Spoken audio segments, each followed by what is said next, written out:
Hello.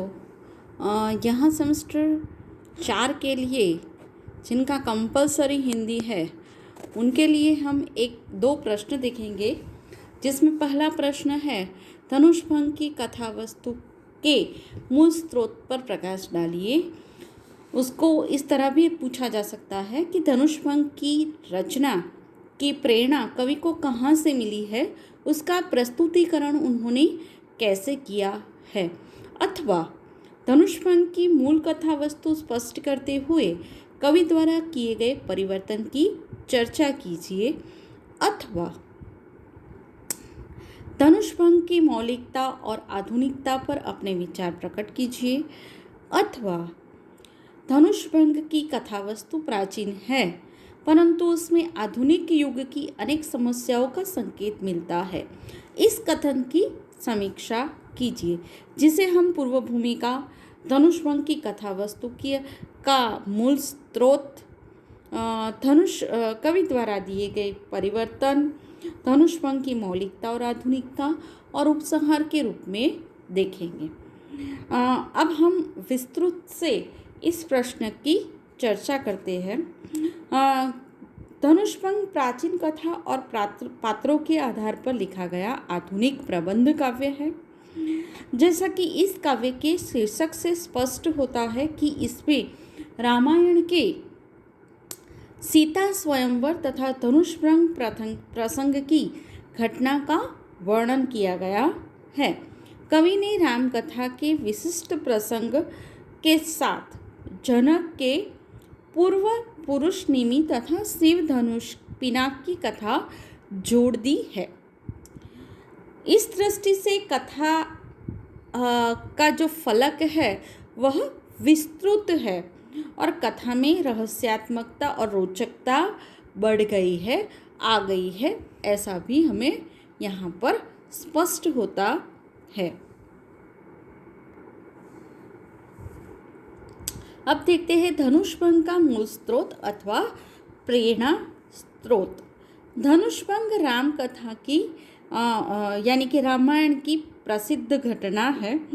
काव्य का शीर्षक पढ़ते ही हमें पता चल जाता है, हमें ज्ञात हो जाता है कि इसमें सीता के स्वयंवर की घटना का वर्णन होगा। परंतु जब काव्य कृति पर हम दृष्टि डालते हैं, काव्य कृति को हम देखते हैं, तो हमें यहाँ पर एक के बाद एक स्वर्ग का आस्वाद प्राप्त होता है और हमें पता चलता है कि सीता स्वयंवर तथा धनुषभंग के प्रसंग के साथ साथ इसमें जनक के पूर्वनिमि तथा शिव धनुष के जो शिव का जो धनुष है पिनाक, उसकी भी कथा यहाँ वर्णित की गई है। धनुषभंग की कथा का संबंध बालकांड और अयोध्या कांड से है, परंतु निमि की कथा का संबंध वाल्मीकि रामायण के उत्तर कांड से है। निमि के यज्ञ, वशिष्ठ का शाप, देवताओं के वरदान, निमि के शरीर का मंथन, मिथिल जनक का जन्म, त्रिपुर विनाश आदि घटनाओं का वर्णन मत्स्य, वायु, विष्णु, पद्म आदि पुराणों में हुआ है। इन पुराणों के साथ महाभारत के विभिन्न पर्वों में तथा श्रीमद् भागवत, देवी भागवत आदि में भी निमि की कथा का वर्णन मिलता है। मैं जनक हूँ क्योंकि मैंने पीड़ितों को जन्म देकर, यह पहला विस्फोट है जिसमें यह बात कही गई है। ये पंक्तियाँ वायु पुराण, ब्रह्मांड पुराण आदि पुराणों तथा वाल्मीकि रामायण के उत्तरकांड से संबंध रखती हैं। इसी प्रकार गुरु वशिष्ठ से आज ही मैं यज्ञ को प्रारंभ कराने की करूँगा प्रार्थना, यह दूसरा विस्फोट है। इन पंक्तियों में निमि की गुरु वशिष्ठ से प्रार्थना और इस विस्फोट की आगे की पंक्तियों में वर्णित गुरु का स्वर्ग गमन निमि की यज्ञ के लिए ऋषि गौतम से प्रार्थना, यज्ञ प्रारंभ, गुरु वशिष्ठ की वापसी, क्रोध, शाप, प्रतिशाप आदि घटनाएं भी वाल्मीकि रामायण तथा पुराण ग्रंथों में देखी जा सकती है। विष्णु पुराण के अनुसार वशिष्ठ पर्यक पर सोई हुई निमि को शाप देते हैं और विष्णु धर्मोत्तर पुराण में ध्रुत खेलते समय निमि को विदेह होने का शाप लगता है। मत्स्य पुराण और पद्म पुराण में विदेहावस्था से मुक्ति पाने के लिए वशिष्ठ और निमि ब्रह्मा के पास जाते हैं। ब्रह्मा जी वशिष्ठ को मित्रा वरुण के अंशज होने और निमि को मानव पलकों पर आसीन होने का आदेश देते हैं।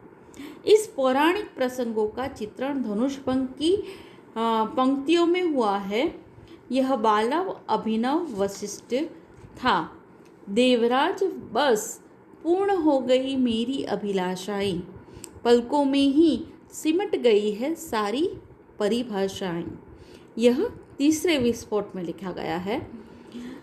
महाभारत के सभा पर्व में सूचित किया गया है कि निमि मृत्यु के बाद यम सभा में जाते हैं और सूर्य पुत्र यम की उपासना करते हैं। धनुष भंग के तीसरे विस्फोट में सूर्योदय और सूर्यास्त के जो प्राकृतिक दृश्य अंकित किए गए हैं उनमें निमि की उपासना की झलक मिलती है। धनुष भंग के चौथे विस्फोट में मंथन चलता रहा है। बस मंथन मंथन और मंथन ही। आदि पंक्तियों के द्वारा निमि की निर्जीव देह के मंथन का जो वर्णन हुआ है वह वाल्मीकि रामायण, वायु पुराण, ब्रह्मांड पुराण आदि की कथा के अनुरूप है। गौतम ऋषि के नेतृत्व में ऋषिगण निमि की देह को मथ कर नए निमि को निर्मित करते हैं और मंथन से उत्पन्न यह नया निमि मिथि या मिथिल कहलाता है। कवि ने लिखा है, बाल अरुण सा प्रखर और देदीप्यमान सुकुमार नया निमि जन्म ले चुका है। यह उन्होंने चौथे विस्फोट में कहा है। पांचवें और अंतिम विस्फोट में यह पिनाक क्षत्रिय था। इन शब्दों से जिस शिव पुराण शिव धनुष पिनाक की कथा वर्णित की गई है उसका संबंध महाभारत, शिव पुराण, मत्स्य पुराण आदि में निरूपित त्रिपुर संहार की कथा से है। मय दानव ने अपने 3 पुत्रों अथवा 3 असुरों के लिए जिन 3 नगरों का निर्माण किया था उनमें निवास करने के कारण ये असुर निर्भीक होकर देवताओं पर अनेक अत्याचार करने लगे थे। अंत में शिवजी पिनाक धनुष के द्वारा यानी कि पिनाक धनुष की रचना के द्वारा उन तीनों नगरों का विनाश करते हैं और बाद में प्रसन्न होकर निमि की 6ठी पीढ़ी में हुए देवराज जनक को वह धनुष देते हैं। देवरात निमि के वंशज थे और 6ठी पीढ़ी की शोभा, ऐसा 5वें विस्फोट में कहा गया है। यही धनुष निमि की 21वीं पीढ़ी में उत्पन्न सीता के पिता शीरध्वज तक श्रद्धा और पूजा का पात्र बन गया था और राम के स्पर्श से टूट जाता है। धनुष भंग होने पर जानकी यानी कि सीता राम के गले में वरमाला पहनाने आगे बढ़ती है और सब राम के धनुष तोड़ने पर राम की जय जयकार करते हैं। इससे स्पष्ट होता है कि धनुष भंग की मूल कथा वस्तु वाल्मीकि रामायण के साथ साथ महाभारत और अनेक पुराणों पर आधारित है। कवि ने इस प्राचीन कथा का आधार लेकर आधुनिक समस्याओं का समाधान ढूंढने का प्रयास किया है। अब हम देखते हैं कि कवि द्वारा किए गए परिवर्तन। धनुष भंग की कथा और पात्र प्राचीन है, परंतु इनका जो प्रस्तुतिकरण है वह नवीन एवं आधुनिक है। प्राचीन संदर्भों से आधुनिक समस्याओं का हल खोजने के लिए कवि काबराजी ने प्राचीन कथा वस्तु में अनेक परिवर्तन किए हैं। यह परिवर्तन कथ्य और शिल्प दोनों स्तरों पर किए हैं। पहले हम कथ्य पर दृष्टिपात करेंगे और उसके पश्चात शिल्प पर हम दृष्टिपात करेंगे। कथ्य के में जो परिवर्तन किए हैं उसमें हम देख सकते हैं कि एक कथा में परिवर्तन किया गया है, दूसरा शैली में परिवर्तन किया गया है। अब हम देखते हैं कथा में परिवर्तन। जैसा कि धनुषभंग काव्य की भूमिका में कवि ने लिखा है, मैंने मूल कथा को अपने हिसाब से कुछ बदल दिया है, उसे प्रतीकात्मक बना दिया है। कथा और पात्र तो प्राचीन है, परंतु संदर्भ और अर्थ बदल गया है। कथा तो निमि, सीता और धनुषभंग की ही है, किंतु प्रस्तुत काव्य में वह प्रतीकों के माध्यम से कही गई है और एक ही क्षण में पूरी हो जाती है। धनुषभंग में मूल कथा निमि की ही है, किंतु कथा का केंद्र सीता है। यहाँ मूल कथा निमि के होने पर भी जो केंद्र पर है वह निमि नहीं किंतु सीता है। कथा निमि के द्वारा कही गई है, परंतु इसमें निमि वायव्य पात्र है। प्रारंभ में वे अपनी स्थिति इन शब्दों में स्पष्ट करते हैं कि मैं धनुष सा ही पड़ा था, अब तलक हर पलक पर। यहीं से परिवर्तन का संकेत मिलता है कि निमि का धनुष पलकों पर टंगा हुआ है। तीसरे विस्फोट में कृषि संस्कृति से संबंधित प्रकृति चित्रण कथा परिवर्तन का एक मोड़ है। पांचवें विस्फोट में पिनाक और त्रिपुरासुर की कथा को युद्ध और निशस्त्रीकरण की कथा में बदल दिया गया है। इस प्रकार मूल कथा प्रतीकात्मक बन गई है। अब हम देखते हैं शैली में परिवर्तन। धनुषभंग की कथा उसने कहा था, कहानी की कथा की तरह पूर्व दीप्ति शैली। इसको हम यह भी कह सकते हैं कि पिछली घटनाओं से युक्त शैली, यानी कि इसको हम फ्लैशबैक स्टाइल भी कह सकते हैं। उसमें यह प्रस्तुत हुई है। संपूर्ण कथा सीता के अंतर्मन में चलती है। सीता इस कथा का केंद्रीय चरित्र है, जो जैसा कि आगे कहा गया है।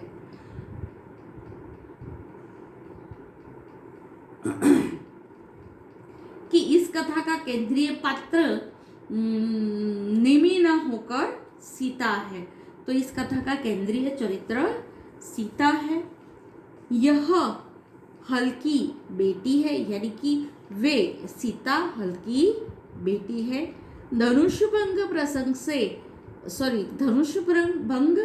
प्रसंग में वही हाथ में जयमाल लेकर आगे बढ़ती है, परंतु उसी समय जनक के पूर्व पुरुष निमि उनकी पलकों पर आकर बैठ जाते हैं और अपनी 21 पीढ़ियों की कथा एक ही क्षण में प्रतीकों के माध्यम से वह कह देते हैं।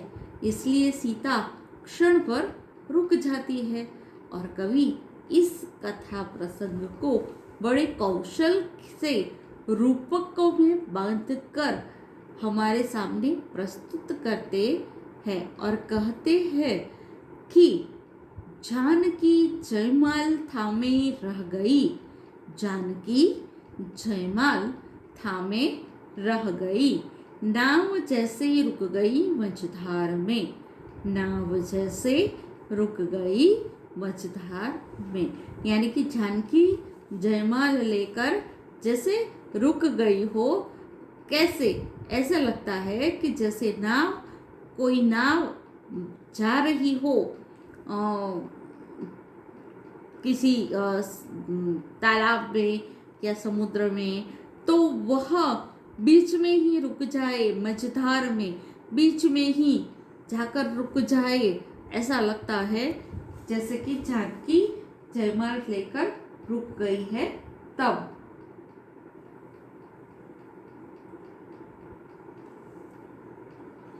वही कथा परिवर्तन का रहस्य है। कथा धनुष भंग की ही है, परंतु प्रतीकों में परिवर्तित होकर शास्त्र, शस्त्र और श्रम के आयामी द्वंद्व में बदल गई है। मूल कथा वशिष्ठ और निमि, शास्त्र और शस्त्र, ब्रह्मतेज और क्षात्र तेज के संघर्ष की कथा धनुष भंग के संदर्भ में सीता अर्थात श्रम से जुड़कर निःशस्त्रीकरण की कथा बन गई है। यही सबसे बड़ा परिवर्तन है। इस परिवर्तन का संकेत 5वें विस्फोट के अंत में जो शब्द आते हैं उनसे होता है। धनुष का होना स्वयं में बात है कुछ, धनुष का होना स्वयं में बात है कुछ, धनुष का उठना स्वयं में बात है कुछ, धनुष का होना स्वयं में बात है कुछ, धनुष का उठना स्वयं में बात है कुछ, किंतु धनुष का टूटना कुछ बात ऐसी है।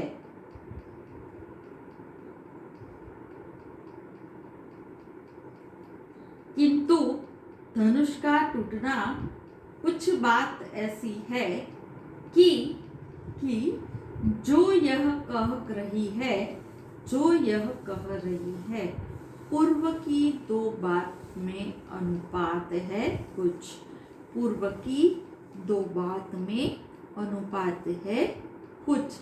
यही है शुद्ध निःशस्त्रीकरण, यही है शुद्ध निःशस्त्रीकरण। इससे स्पष्ट होता है कि पूर्वदीप्ति और प्रतीक शैली में परिवर्तित होकर प्राचीन और पौराणिक कथा अर्वाचीन और आधुनिक युग के संघर्ष की कथा बन गई है।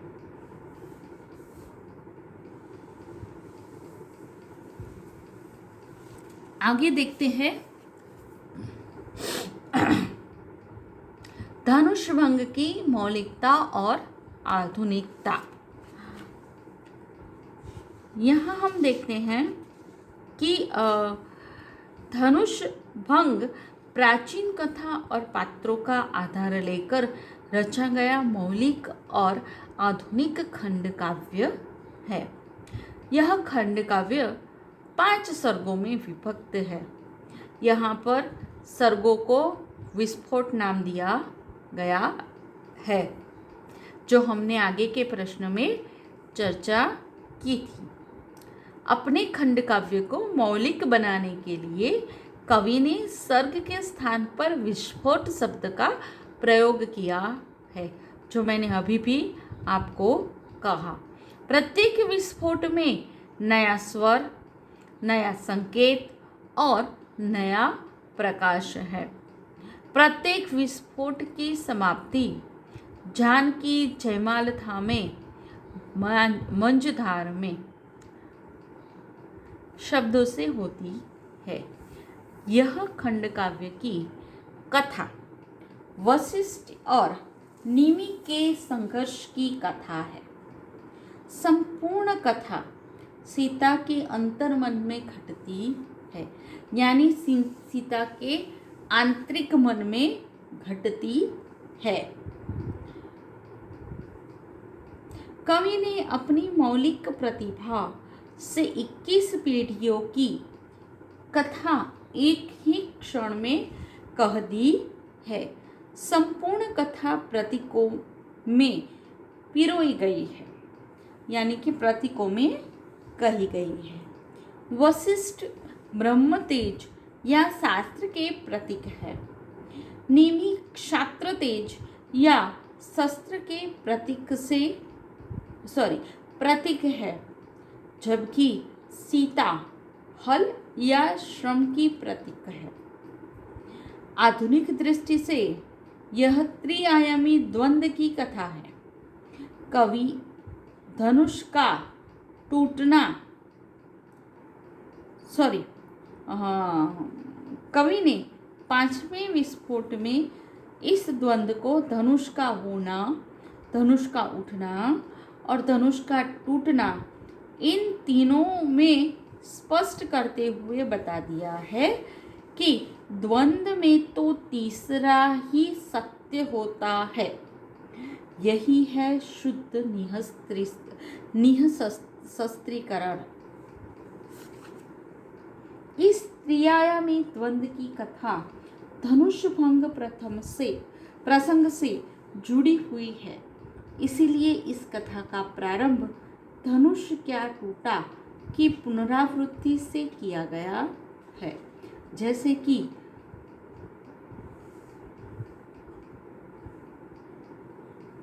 धनुष क्या टूटा, समय के पांव अपनी राह पाकर मुड़ गए हैं।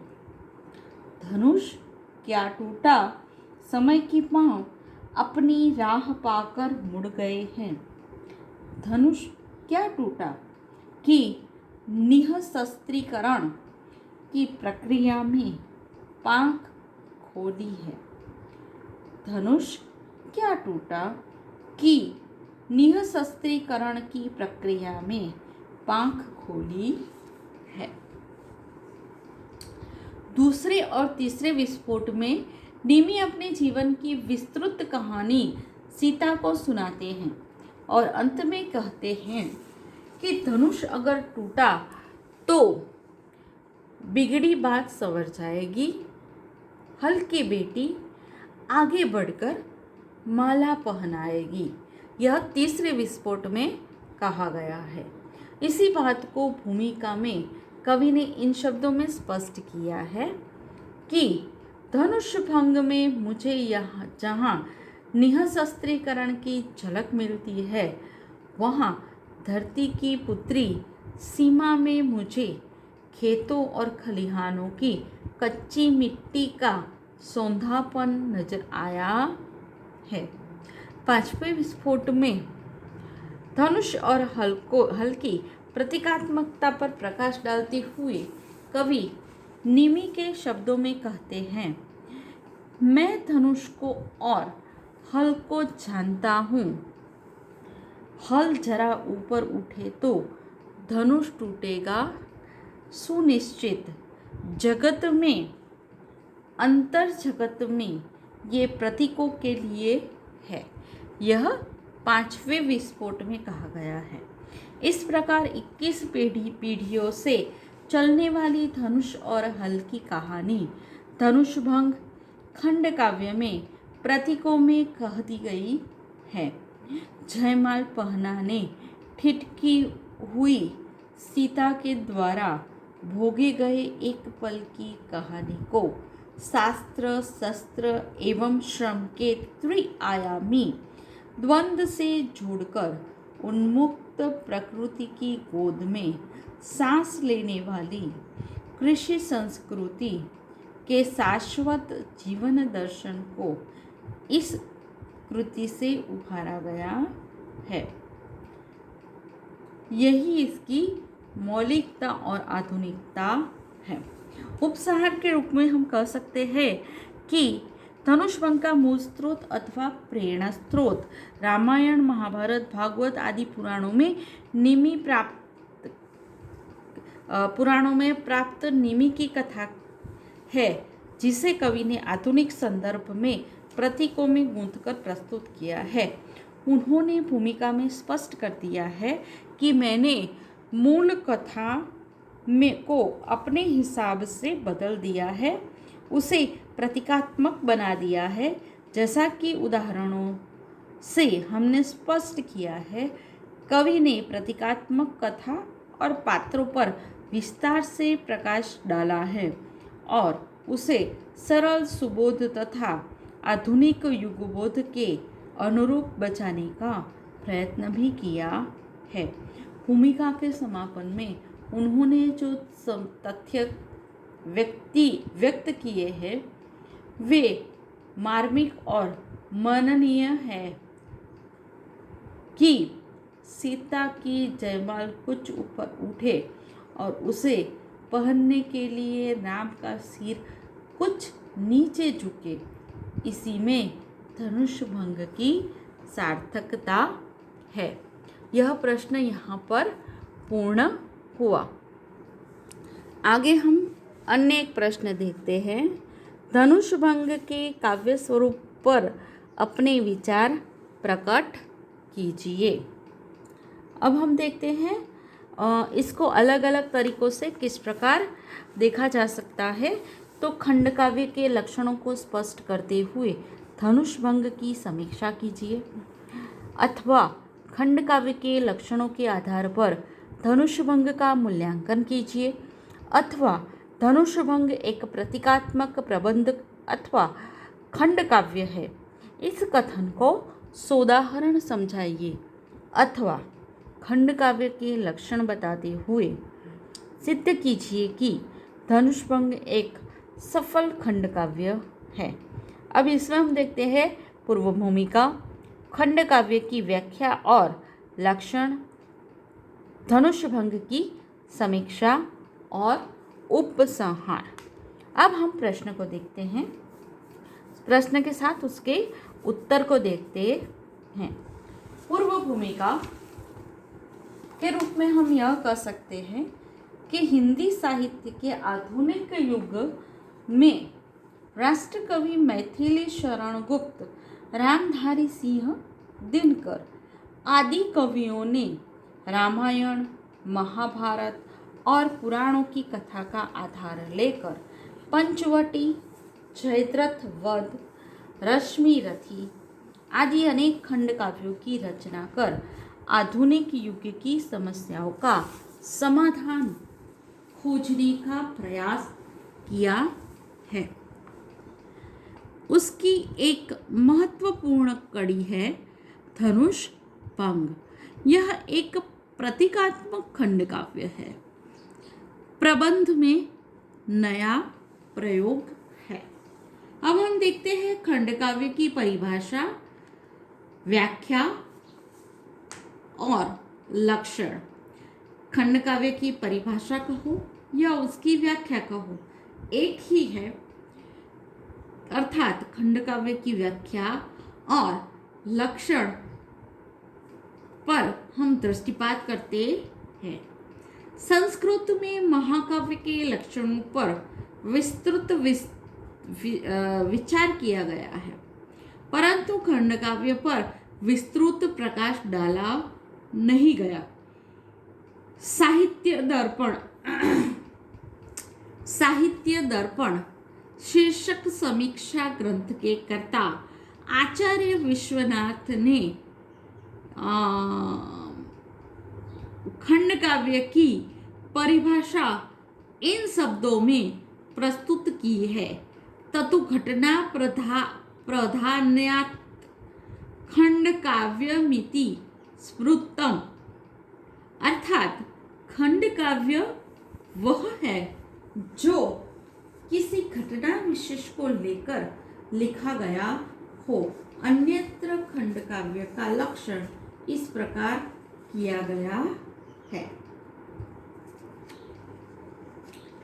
खंडकाव्य भवेत् काव्यस्य देशानुसारी च, अर्थात खंडकाव्य वह है जो किसी महानायक के जीवन के एक ही पहलू अथवा तत्संबंधी घटना पर प्रकाश एक ही घटना पर प्रकाश डाले।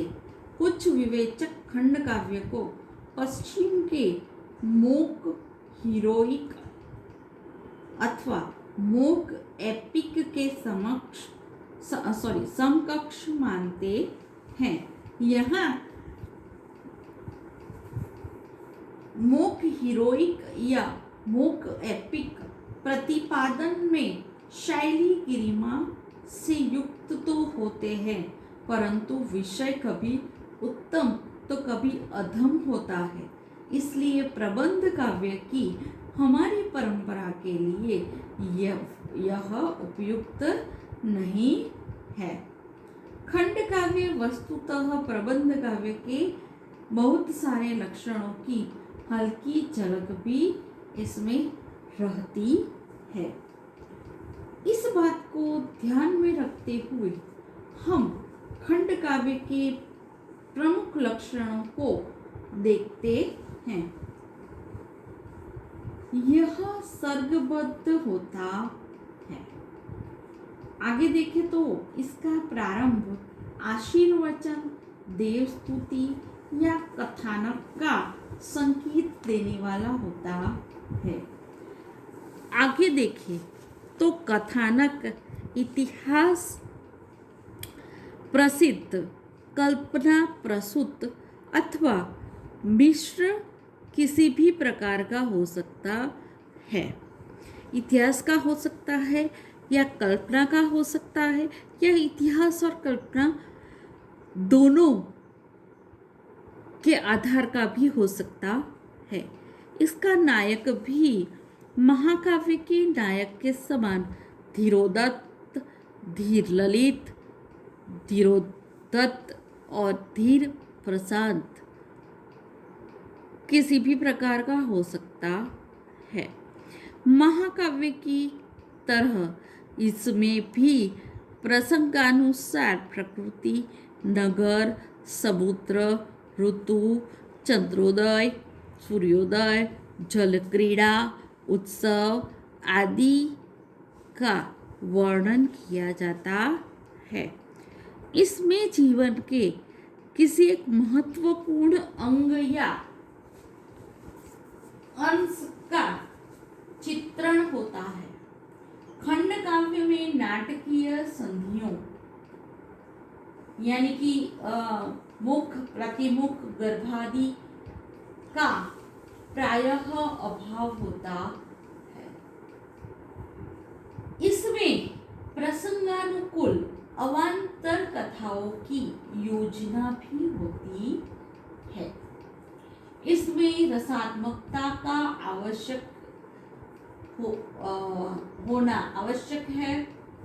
श्रृंगार, वीर, शांत आदि में से कोई भी रस मुख्य हो सकता। खंड काव्य प्रायः छंदोबद्ध होता है। छंद परिवर्तन प्रसंगानुसार होता है और ये उसका मुख्य लक्षण होता है। खंड काव्य का उद्देश्य उत्प्रेरक होता है और इन्हीं सभी लक्षणों के आधार पर हम धनुष भंग की समीक्षा करेंगे। अब हम देखते हैं धनुष भंग की समीक्षा। धनुष भंग नवीन काव्य शैली और नवीन युग दृष्टि से लिखा गया हुआ खंड काव्य है। इसके मुख्य पृष्ठ पर धनुष भंग शीर्षक के नीचे कोष्टक में खंड काव्य शब्द से इसके काव्य रूप का स्पष्ट निर्देश किया गया है। खंड काव्य के प्रायः सभी लक्षण इसमें मिलते हैं। अब खंड काव्य के लक्षण देखें तो एक है सर्गबद्धता।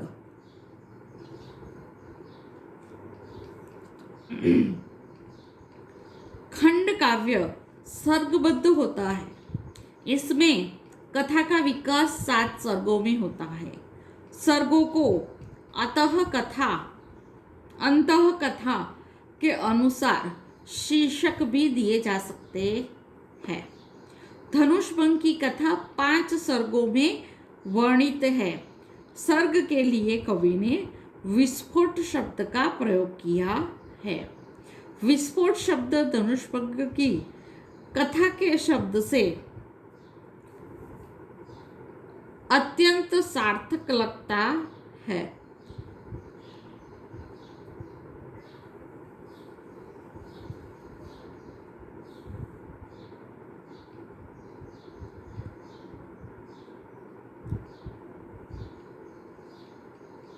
पांच विस्फोट शीर्षकहीन है। उसके आगे पहला, दूसरा आदि संख्यात्मक विशेषणों का प्रयोग किया गया है। प्रारंभ देखें तो धनुष भंग का प्रारंभ आशीर्वचन अथवा देवस्तुति से नहीं होता, किंतु इसमें कथानक का संकेत अवश्य मिलता है। जैसे रुक गई जयमाल ठिठके स्वप्नसी, अंगुलियों में कुछ थमा सा रह गया।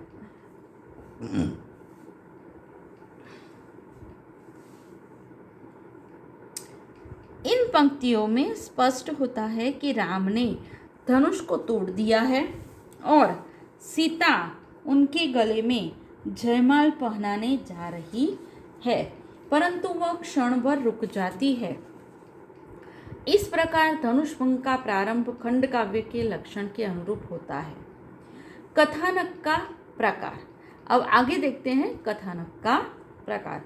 धनुष भंग की कथा वस्तु प्रख्यात और ऐतिहासिक है।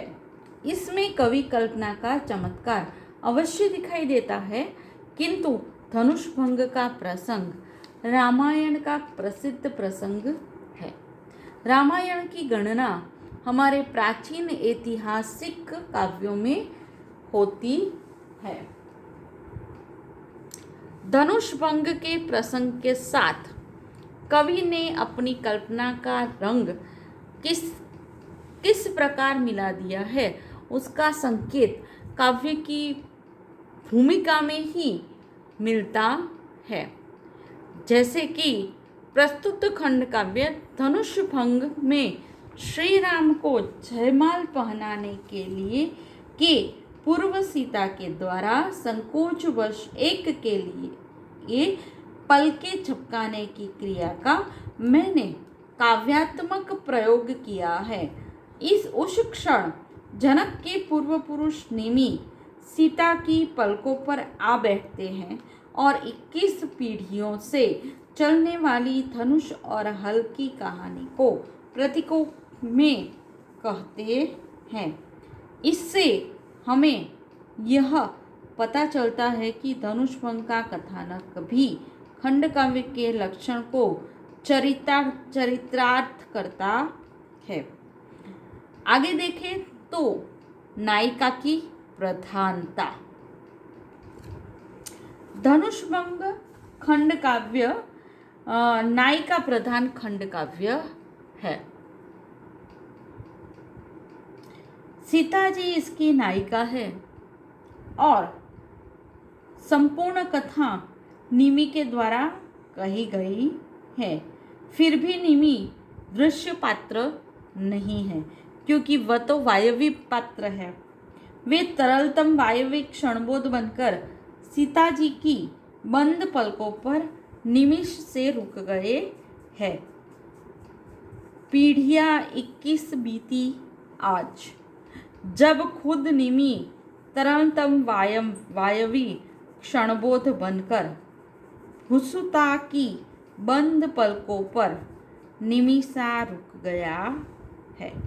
इस दृष्टि से हम निमि को नायक नहीं कह सकते। खंड काव्य का शीर्षक धनुष भंग है। धनुष का भंग सीता जी की स्वयंवर में हुआ था। वे उच्च कुलीन राजकन्या है, धरती की पुत्री है और कुल भोक्ता है, इसलिए उन्हीं को हम नायिका मान सकते हैं। उन्हीं के आनंद अश्रु के निमि का उद्धार होता है। निमि द्वारा कवि ने कहा है कि आज तेरे अश्रु का जलदान पाकर एक पीढ़ी तर गई है। इससे स्पष्ट होता है कि धनुष्भंग नायिका प्रधान खंड काव्य है। सीता जी इसकी नायिका है। आगे देखें तो प्रसंगानुसार प्रकृति चित्रण। धनुष्भंग में प्रसंगानुसार प्रकृति तथा विविध रूपों में चित्रण मिलता है। कुछ उदाहरण देखें तो स्वर्ग कलश, घंटारव, नभचुंबी राजमहल, ऊंचे प्राचीर स्तंभ, तोरण, ध्वज और दंड, बाहें फैलाए से साफ स्वच्छ राजमार्ग, नीलम की जोई से धुला धुला उजला आकाश, प्रेमी की आंखों सा पूरब में रिक्तम कुछ इत्यादि, महकते फूल, झरती पंखुड़ियाँ, उड़ती तितलियाँ। इस प्रकार धनुष्भंग में खंड काव्य के लक्षानुसार प्रकृति वर्णन भी मिलता है। आगे देखें तो किसी एक महत्वपूर्ण अंश का चित्र। अब हम देखते हैं कि धनुष्भंग एक क्षण का खंड वाक्य है, खंड काव्य है। तो इसमें निमि अपने जीवन के एक महत्वपूर्ण अंश महायज्ञ का चित्रण एक क्षण में कर देते हैं। ये सीता जी की पलकों पर बैठ जाते हैं और चलचित्र की भांति अपनी कहानी उन्हें बता देते हैं। आगे देखें तो नाटकीय संधियों का अभाव। तो धनुष्भंग में मुख, प्रतिमुख, गर्भ इत्यादि नाटकीय संधियों का प्रायः अभाव मिलता है। एक ही क्षण में सारी कथा वर्णित की गई है, इसलिए संधियों को महत्व दिया गया नहीं है। आगे देखें तो अवान्तर कथाएं। तो धनुष्भंग खंड काव्य की पूरी कथा सीता जी के अंतर जगत में चलती है। कथा के वक्ता निमि हैं। वे अपनी कथा प्रतीकों में कहते हैं। निमि की कथा के साथ दूसरे विस्फोट में वशिष्ठ ऋषि की कथा, चौथे विस्फोट में महर्षि गौतम द्वारा मृत शरीर मंथन तथा नवनिमि निर्माण की कथा और पांचवें विस्फोट में पिनाक धनुष की उत्पत्ति तथा त्रिपुरासुर के संहार की कथा अवान्तर कथाओं के रूप में वर्णित है। अब देखते हैं रसात्मकता। धनुष्भंग में विविध रसों का बड़े सुंदर ढंग से निरूपण किया गया है। इसका प्रधान या अंगिरस शांत रस है और वीर, करुण, रौद्र आदि रसों की योजना